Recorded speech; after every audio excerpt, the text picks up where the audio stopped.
Muito boa noite, amados irmãos, irmãs, amigos e amigas, alunos e alunas. Estamos nós aqui, depois de termos dado uma viajada, estamos aqui para continuar as nossas gravações aqui sobre a Palavra de Deus. Lembrar sempre que o nosso interesse aqui é apenas que vocês tenham acesso à Palavra de Deus.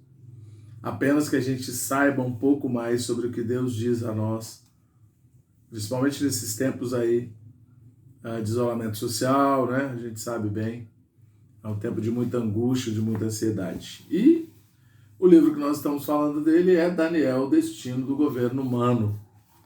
Hoje nós vamos falar do capítulo 9 e do capítulo 10. Como a gente sempre comenta aqui, a gente usa um título, uma referência bíblica, e a gente desenvolve os outros títulos ao longo do capítulo aqui. O título do capítulo 9 é a visão sobre os 4 animais. A leitura bíblica de referência é Daniel 7, de 1 a 14 e de 26 a 28. O primeiro título aqui é Onde estamos? É uma pergunta. Onde estamos?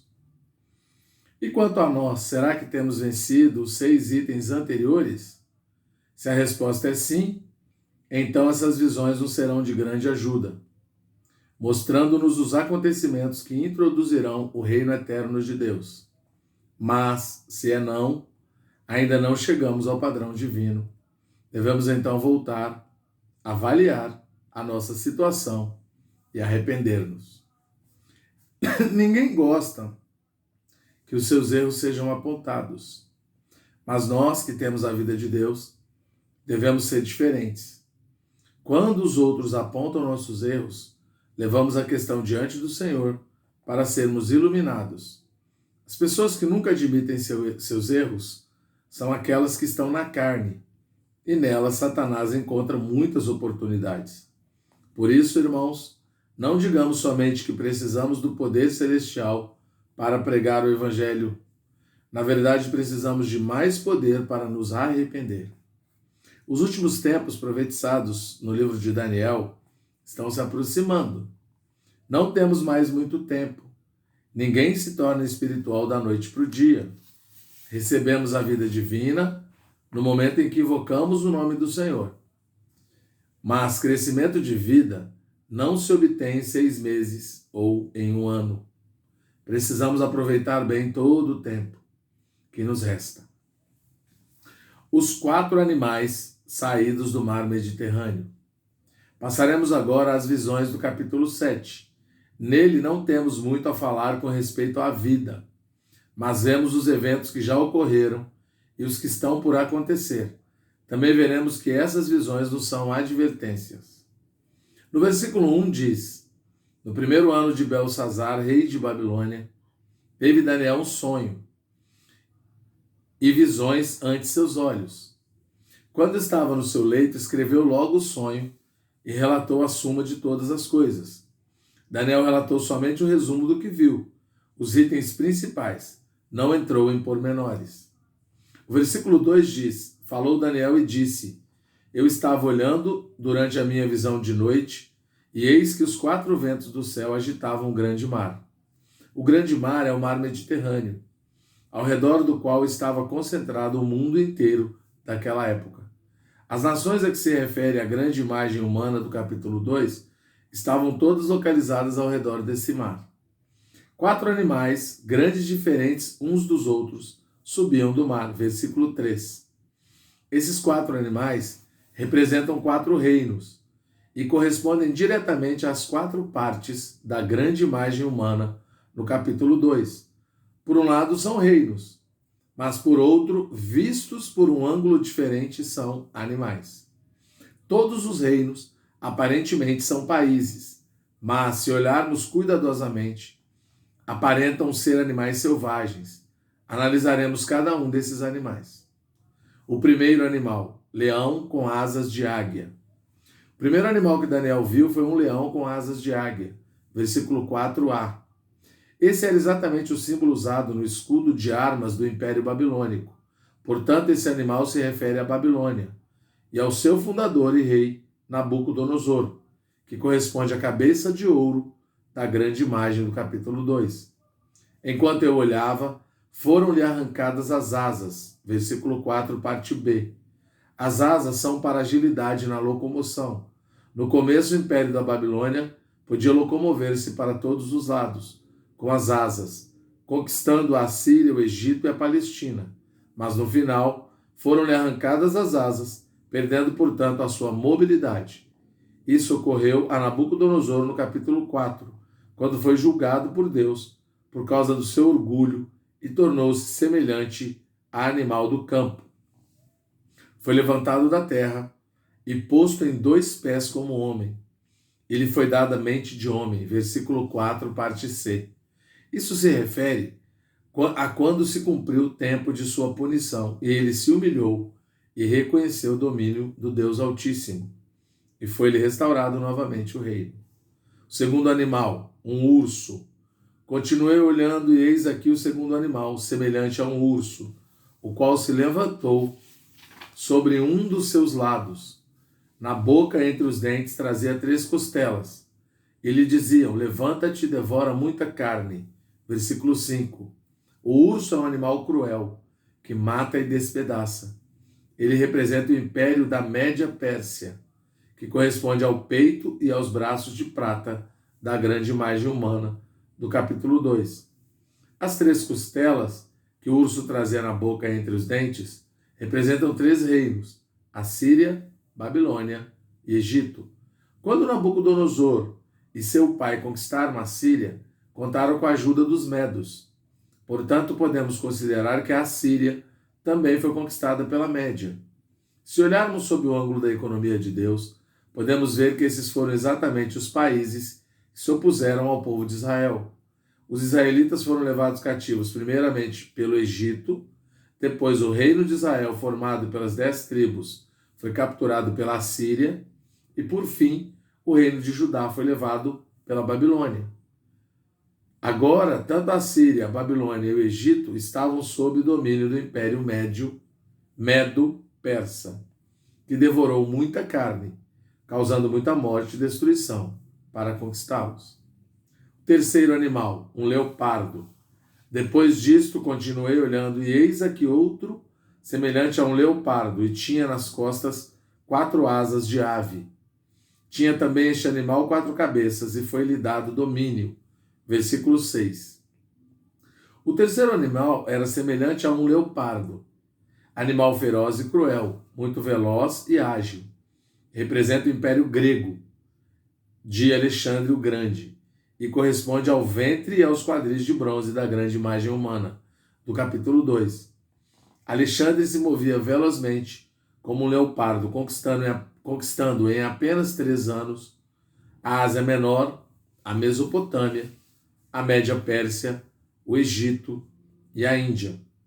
Essa velocidade era-lhe conferida pelas suas 4 asas, que representam seus 4 generais.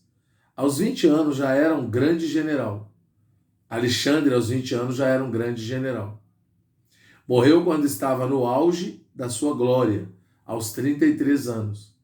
Os 4 generais dividiram o império em 4 reinos: Macedônia, a Ásia Menor, a Síria e o Egito, que são as 4 cabeças do terceiro animal. O quarto animal, a besta revelada em Apocalipse 13. Quanto ao quarto animal, os versículos 7 e 8 dizem: depois disto, eu continuava olhando nas visões da noite, e eis aqui o quarto animal, terrível, espantoso e sobremodo forte, o qual tinha grandes dentes de ferro. Ele devorava e fazia em pedaços, e pisava aos pés o que sobejava. Era diferente de todos os animais que apareceram antes dele, e tinha 10 chifres. Estando eu a observar os chifres, eis que entre eles subiu outro pequeno, diante do qual 3 dos primeiros chifres foram arrancados. E eis que neste chifre havia olhos, como os de homem, e uma boca que falava com insolência. Esse quarto animal corresponde à 4ª parte da grande imagem, formada pelas 2 pernas de ferro e pelos pés em parte de ferro e em parte de barro. É o Império Romano. Ele tinha 4 dentes de ferro e devorava e fazia em pedaços tudo o que encontrava pela frente. Seus pés, que eram em parte de ferro e em parte de barro, pisavam o que restava. Era diferente de todos os animais que apareceram antes dele, e tinha 10 chifres, que representam os 10 países que formarão o Império Romano no tempo do Anticristo. Esse animal é a besta revelada em Apocalipse 13. A visão de Deus no trono, seu domínio universal e a vinda do Filho do Homem. Daniel continuou olhando e viu o ancião de dias, Deus, assentado no trono. Versículo 9. Viu também os milhares de milhares que o serviam, e as miríades de miríades que estavam diante dele. Versículo 10, parte A. Viu ainda o tribunal de Deus e os 4 animais serem julgados. O 4º animal é morto e queimado pelo fogo, e o domínio é tirado dos demais. Versículos 10, parte B até 12. Por fim, viu a vinda do Filho do Homem e o estabelecimento do reino eterno de Deus. Versículos 13 e 14. A interpretação da visão. Daniel, ao ver essa visão, ficou bastante perturbado. Podia entender os 3 primeiros animais, mas não sabia o que era o 4º. Então pediu a interpretação do que havia visto. Quanto a mim, Daniel, o meu espírito foi alarmado dentro em mim, e as visões da minha cabeça me perturbaram. Cheguei-me a um dos que estavam perto e lhe pedi a verdade acerca de tudo isto. Assim ele me disse e me fez saber a interpretação das coisas. Estes grandes animais que são 4, são 4 reis, que se levantarão da terra, versículos 15 a 17. Esses reis eram os imperadores da Babilônia, do Império Medo-Persa, do Império Grego e do Império Romano, que correspondem a cada uma das partes da grande imagem humana de Daniel 2. Cabeça de ouro, o peito e os braços de prata, o ventre e os quadris de bronze, as pernas de ferro e os pés em parte de ferro, em parte de barro. Esses reinos, no entanto, não subsistirão. Serão esmiuçados pela grande pedra do capítulo 2, que virá rolando e se tornará em grande montanha, a qual encherá toda a terra. Mas os santos do Altíssimo receberão o reino e o possuirão para todo sempre, de eternidade em eternidade. Versículo 18. Daniel não teve o desejo de conhecer a verdade a respeito do 4º animal, dos 10 chifres que tinha na cabeça e do pequeno chifre que subiu entre eles. Versículos 19 e 20. Eu olhava, e eis que este chifre fazia guerra contra os santos, e prevalecia contra eles, até que veio o ancião de dias, e fez justiça aos santos do Altíssimo, e veio o tempo em que os santos possuíram o reino. Então ele disse, o 4º animal será um 4º reino na terra, o qual será diferente de todos os reinos, e devorará toda a terra, e a pisará aos pés e a fará em pedaços. Versículos 21 a 23. Esse 4º reino é o Império Romano. Ele não apenas perseguiu o povo de Deus antes e durante o tempo do Senhor Jesus, como também nos primeiros séculos da presente era. Do 1º ao 3º século, houve 10 grandes perseguições, nas quais muitos santos foram mortos. O imperador notou, porém, que se continuasse a matar os cristãos, mais eles se multiplicariam. Então tentou unir-se a eles. A partir do 3º século, o Império Romano passou a decair, mas a religião romana se levantou, continuando a perseguição aos santos até o século XV. Tudo isso faz parte da 4ª besta. Não é como o Império Babilônico, que durou somente 70 anos, ou como o Império Medo-Persa, que durou mais ou menos 200 anos, ou ainda como o Império Grego, que durou pouco tempo. O Império Romano continua até os dias de hoje. Aparentemente, o Império Romano desapareceu, mas a vida romana ainda continua. Praticamente todos os países hoje são regidos pela política e lei romanas. Os países da Europa são a continuação desse império, e é desses países que virão os 10 chifres. Portanto, a influência de ferro do Império Romano continua até os dias de hoje, e continuará até o dia em que o Senhor voltar, nos últimos 3 anos e meio desta era, quando a grande Babilônia, tanto a política como a religiosa, cairá. naquele dia esse império de ferro será totalmente extinto, né? O versículo 24 diz: os 10 chifres correspondem a 10 reis que se levantarão daquele mesmo reino, e depois dele se levantará outro, o qual será diferente dos primeiros, e abaterá os 3 reis. Entre os 10 chifres surgirá um pequeno chifre, diante do qual serão arrancados 3 chifres. Este pequeno chifre é o anticristo, o último César do Império Romano. Os 10 chifres representam 10 reis de 10 países na Europa. Esse é um número representativo. De acordo com a profecia, 3 chifres, isto é, 3 reis, serão derrubados pelo pequeno chifre que crescerá. Não ouso dizer quem são estes 3 chifres, mas serão 3 importantes países da Europa. Esse pequeno chifre proferirá palavras contra o Altíssimo, magoará os santos do Altíssimo. Versículo 25, parte A. Isso ocorrerá na segunda metade dos últimos 7 anos desta era, nos 3 anos e meio da grande tribulação. E cuidará em mudar os tempos e a lei, e os santos lhe serão entregues nas mãos, por um tempo, 2 tempos e metade de um tempo. Versículo 25b. Um tempo, 2 tempos e metade de um tempo são 3 anos e meio exatamente. E a segunda metade dos últimos 7 anos desta era, a última semana da história de Israel. Nessa época, o anticristo proferirá palavras contra o Altíssimo e cuidará de mudar os tempos e a lei. Ele estará sentado no templo em Jerusalém, e quererá que os homens o adorem. E os santos lhe serão entregues nas mãos por um tempo, 2 tempos e metade de um tempo. Amado irmão, você quer ser deixado aqui por um tempo, 2 tempos e metade de um tempo? Se a sua resposta é não, então terá de ser um vencedor. Por isso, consideremos o que temos feito no passado, pesemo-nos na balança para saber qual o nosso padrão, vejamos quanto da carne ou quanto do espírito temos. Se formos vencedores, estes últimos 3 anos e meio nada terão a ver conosco, pois teremos sido arrebatados.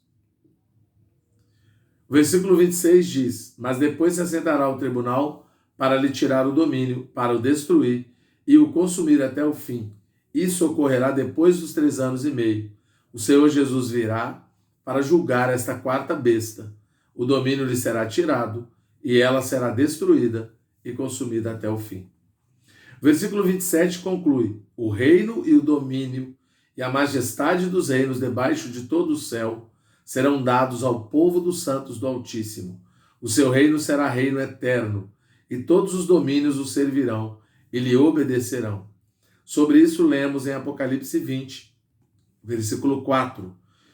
Vi também tronos, e nestes sentaram-se aqueles aos quais foi dada a autoridade de julgar. Vi ainda as almas dos decapitados por causa do testemunho de Jesus, bem como por causa da palavra de Deus. Tantos quantos não adoraram a besta, nem tampouco a sua imagem, e não receberam a marca na fronte e na mão, e viveram e reinaram com Cristo durante 1000 anos. Aleluia! Os vencedores serão reis com o Senhor Jesus. O seu reino será reino eterno, e todos os domínios o servirão e lhe obedecerão. E Apocalipse 22, 3 diz: nunca mais haverá qualquer maldição. Nela estará o trono de Deus e do Cordeiro. Os seus servos o servirão.